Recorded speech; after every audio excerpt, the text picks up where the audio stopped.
Oi, galerinha, boa tarde. Sou a professora Josefa Nunes, professora de Ciências e Biologia da Escola Copel. E hoje, para a turma do primeiro ano, a gente vai estudar embriologia humana. O que seria essa embriologia humana? Bem, a gente vai começar a entender como que ocorre o desenvolvimento, a formação do ser humano, desde o processo de encontro das células reprodutoras, o processo em que essas células se fundem, ou seja, que ocorre a fecundação, até na diferenciação dos folhetos germinativos. É muito interessante e muitas vezes eu acredito que várias pessoas peguem pensando como que ocorre esse processo de desenvolvimento desde células tão minúsculas, de células tão pequenininhas, digamos assim, células microscópicas, conseguirem ter um desenvolvimento tão encantador, tão inexplicável, até conseguir, digamos assim, desenvolver, formar um bebê, um recém-nascido, uma criança tão linda e tão perfeita.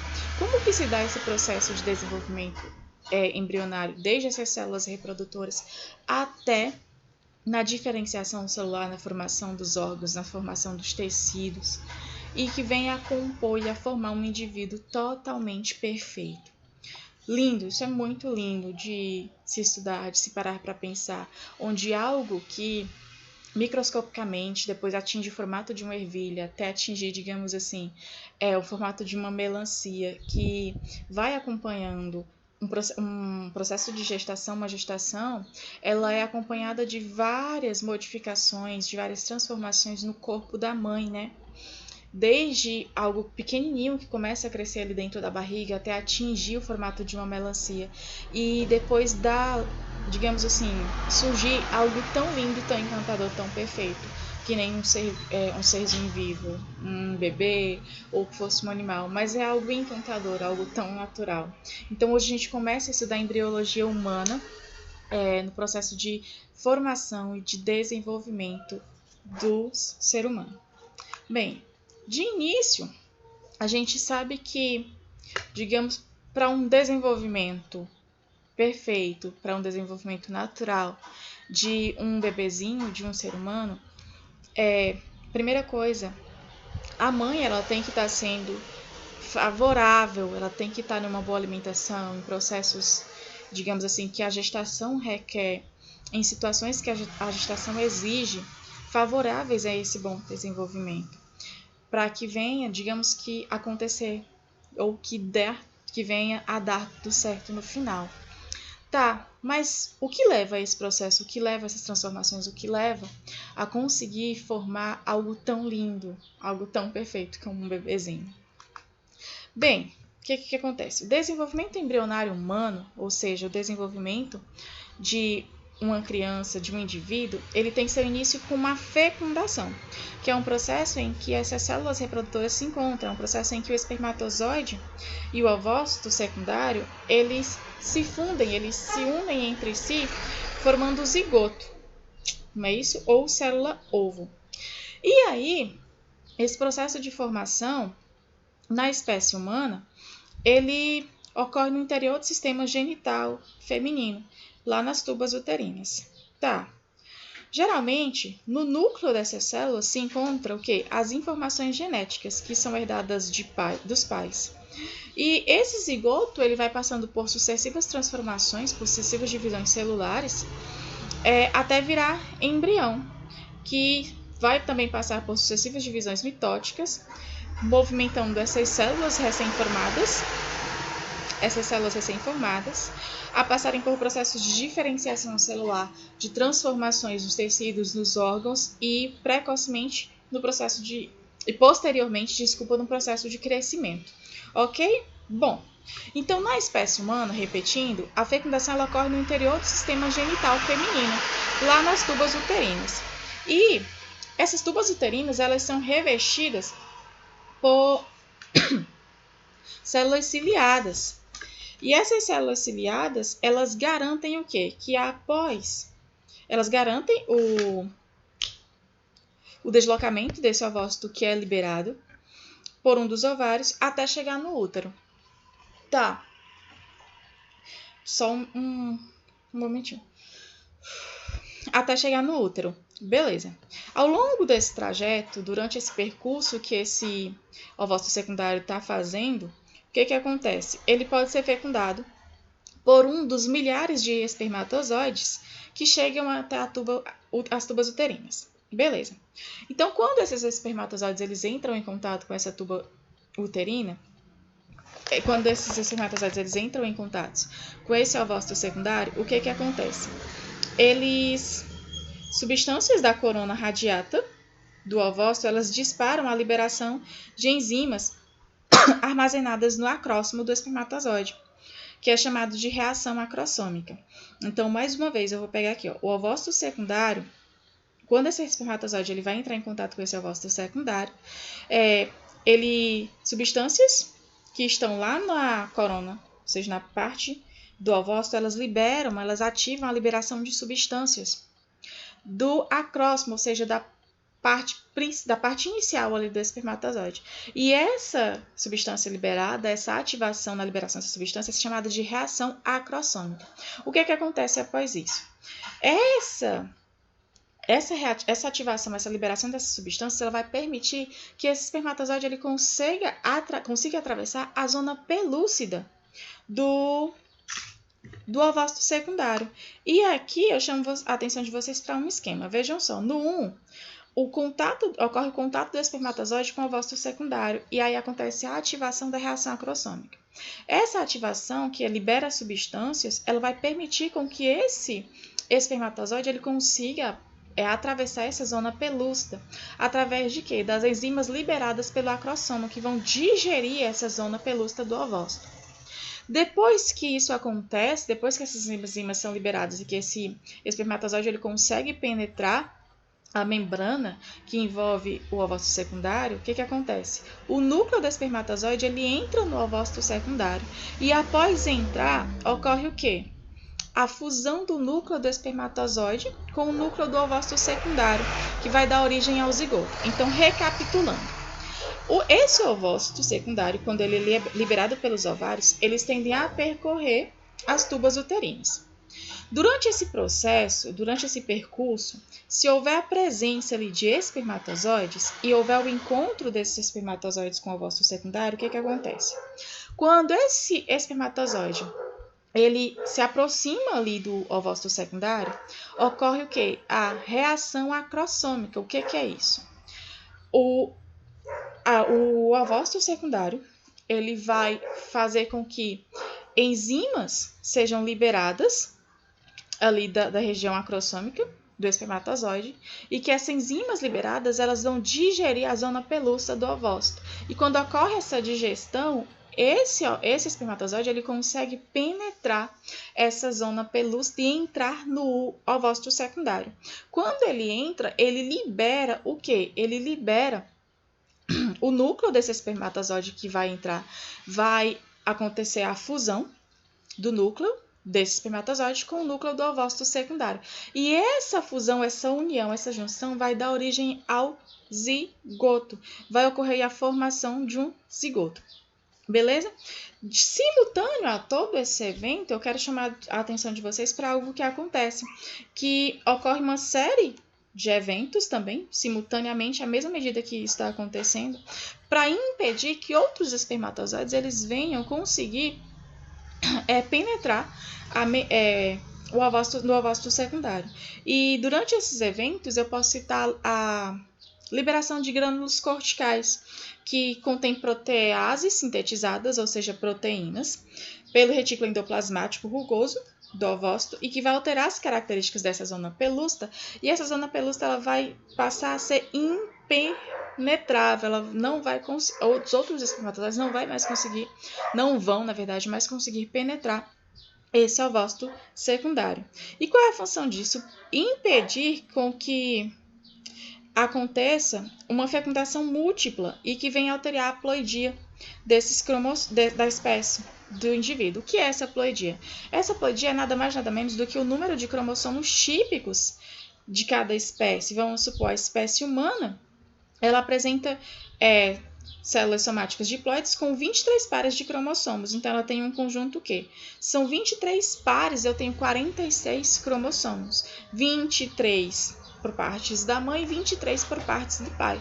Então, uma das funções é impedir que haja essa alteração cromossômica ou alterações na haploidia à medida que outros espermatozoides fecundariam. Se fecundassem esse ovócito secundário, poderia acontecer essa alteração na haploidia, nesse número de cromossomos. Beleza. E aí, o início do desenvolvimento embrionário nos seres humanos, eles dura em torno de 9 semanas. E é marcado por eventos que levam à rápida multiplicação e à diferenciação celular do embrião, bem como sua implantação no útero. E esse processo de desenvolvimento embrionário ele é dividido em 3 etapas: a segmentação, a gastrulação e a organogênese, ok? E agora a gente vai dar início, começando aí a ver a segmentação. A segmentação, pessoal, ela é o processo conhecido como a primeira fase do desenvolvimento embrionário, na qual o zigoto sofre sucessivas divisões mitóticas e começa a passar por diversas transformações. E aí eu quero que vocês foquem muito na imagem que está sendo apresentada para vocês agora. O que a gente tem aqui, ó? Vejam bem. A gente tem lá desde o ovócito na tuba uterina até a chegada do espermatozoide, a penetração desse espermatozoide na zona pelúcida e o processo de fecundação. Tá bem?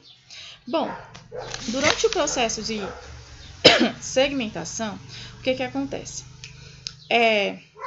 Quando ocorre o processo em que os núcleos, tanto do espermatozoide quanto do ovócito secundário, eles se fundem e formam um zigoto, ocorre um processo onde começam as sucessivas clivagens ou sucessivas divisões mitóticas. Tá ok? Durante esse processo, o zigoto ele vai passar por sucessivas divisões até atingir o estágio de mórula. E nesse estágio de mórula, ela pode ser formada por entre 16 até 32 células. Ok? Beleza. Essas células no processo de mórula, elas são conhecidas ou são chamadas de blastômeros. Tá, então vamos lá para a imagem. A gente tem o processo o ovócito lá na tuba uterina, ele se encontra com o espermatozoide, então ocorre o processo de fecundação. No processo de fecundação, os núcleos, tanto os núcleos do espermatozoide quanto do ovócito secundário se fundem e formam um zigoto, 2 Ns, não é isso? Depois da fase de zigoto, esse zigoto ele vai passar por sucessivas divisões mitóticas, aumentar a quantidade de células até atingir o estágio de mórula, que vai estar contendo entre 16 a 32 células, tá bem? Durante esse estágio, essas células elas são chamadas de blastômeros, pessoal, de blastômeros, não se esqueçam, ok? Tá, isso acontece até o 5º dia, digamos assim, por volta do 5º dia, até o 5º dia de processo de desenvolvimento. A partir do 5º dia, o que vai acontecer? Essa mórula ela vai passar por outras sucessivas modificações decorrentes da absorção do fluido uterino, dentre as quais observa-se a formação, digamos assim, de uma cavidade preenchida por um líquido, que é chamada de blastocele. Então, volta para a imagem mais uma vez, e aí vocês peguem aí foquem na fase de mórula, que passa pelo blastócito e forma uma cavidade, que é preenchida por um fluido, por um líquido uterino chamado de blastocele. O que vai acontecer, então, a partir daí? Olha só, nessa fase, o embrião ele recebe o nome de blastócito, que é equivalente ao estágio de blástula nos demais animais. Tá bom? Durante esse processo também, a presença desse líquido, ela faz com que ocorra a separação dos blastômeros em 2 grandes grupos de células, que são os trofloblastos, trofloblastos, que vão estar compondo as camadas mais externas. E também tem os embrioblastos, que são as camadas mais internas desse blastócito. Tá. Durante esse processo também do blastócito, quando ele já chega ao útero, acontece o processo de nidação. O que é o processo de nidação? Esse processo é nada mais, nada menos do que a fixação desse embrião no útero, na parede uterina. E é essa fixação, a partir dessa fixação que o embriãozinho ele começa a atingir outras sucessivas fases de desenvolvimento. Lá por volta da segunda semana do desenvolvimento embrionário, o embrião ele vai finalizar sua implantação na parede uterina, que é o processo de nidação. E nesse momento, algumas células do trofoblasto, elas passam a acumular glicogênio e lipídios, que vão funcionar como fonte de nutrientes para esse embrião. E enquanto isso também, o disco embrionário, ele começa a ser formado, que vai participar da formação do âmnio e do saco vitelínico primitivo, que também vão estar participando sucessivamente da nutrição e da proteção desse embriãozinho. Então, essa é a fase de segmentação. A segmentação é nada mais, nada menos do que vai, após o processo de fecundação, ocorrer a segmentação desse zigoto, passando sucessivas divisões mitóticas, atingindo a fase de mórula, se transformando depois em blastocele e ocorrendo depois a anidação e o começo da formação do saco vitelínico e do disco, a formação do disco embrionário, que vai formar o âmnio e o saco vitelínico. Então, esse é o processo de segmentação. É o percurso, digamos que entre aspas, após a fecundação lá do embrião, desde as tubas uterinas até chegar no processo de nidação, que é a fixação desse embrião na parede uterina. Após o processo de segmentação, o que acontece? Inicia-se o processo de gastrulação, lá em torno da 3ª semana do desenvolvimento embrionário. Essa etapa ela é marcada, digamos que, pela definição do plano corporal. Começa o desenvolvimento dos folhetos germinativos que vão estar dando origem aos planos corporais do indivíduo. Ok? Esses folhetos germinativos, eles são quem? Endoderma, mesoderma e ectoderma. E os anexos embrionários, que são os âmnios, o córeo, a alantoide e o saco vitelínico. Beleza. Então, eu quero chamar a atenção para vocês para a imagem que está sendo apresentada, onde uma característica interessante do desenvolvimento embrionário humano é o fato de que, observem o saco vitelínico na imagem, ele não acumula vitelo. Vejam bem, ele não acumula vitelo, que é uma reserva nutritiva. Só que no ser humano, ele começa a participar do desenvolvimento do intestino primitivo desse ser humano, que vai auxiliar também na nutrição do embrião até a placenta ser formada. Então, esse saco vitelínico no desenvolvimento embrionário humano, ele não é rico em vitelo, ele não apresenta uma reserva nutritiva vitelínica, ou seja, de vitelo. Ele vai estar atuando diretamente, participando da formação do intestino primitivo, que é o que vai nutrir esse embriãozinho até que a placenta seja formada, que também vai estar participando do processo de nutrição. E o âmnio, por sua vez, ele vai estar o quê? Ele vai estar em forma de saco, que vai compor, que vai preencher, digamos assim, preencher um líquido onde o embriãozinho ele vai estar sendo, digamos assim, ficar de certa forma protegido. Tá. E por que ele tem essa função de proteger? Porque ele é digamos que como que eu posso falar?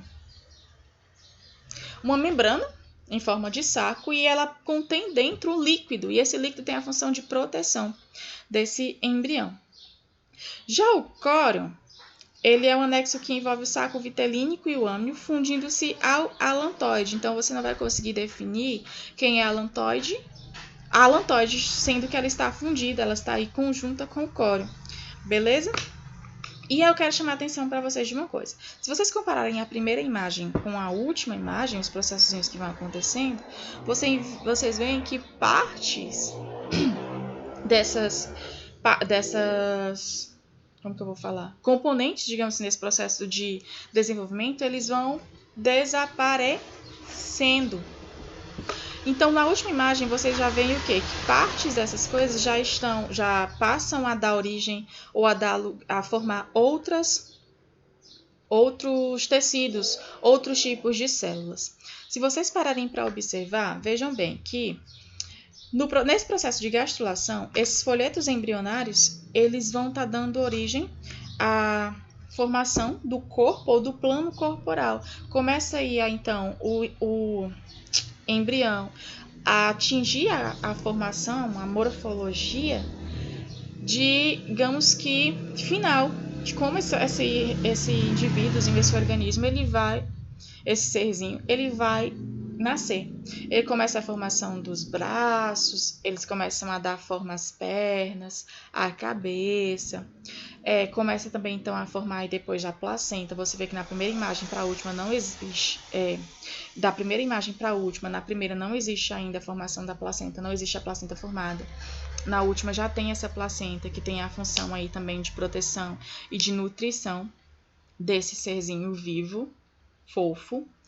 E além de que resta o saco amniótico, que tem a função de proteger esse animal à medida que é preenchido por um líquido, tem a placenta, que permite também as trocas gasosas, tem o cordão umbilical, que está aí também fazendo, digamos que participando das trocas e disponibilidade dos nutrientes também da mãe para o bebê, e tem o resto do saco vitelínico, que posteriormente passa a ser descartado.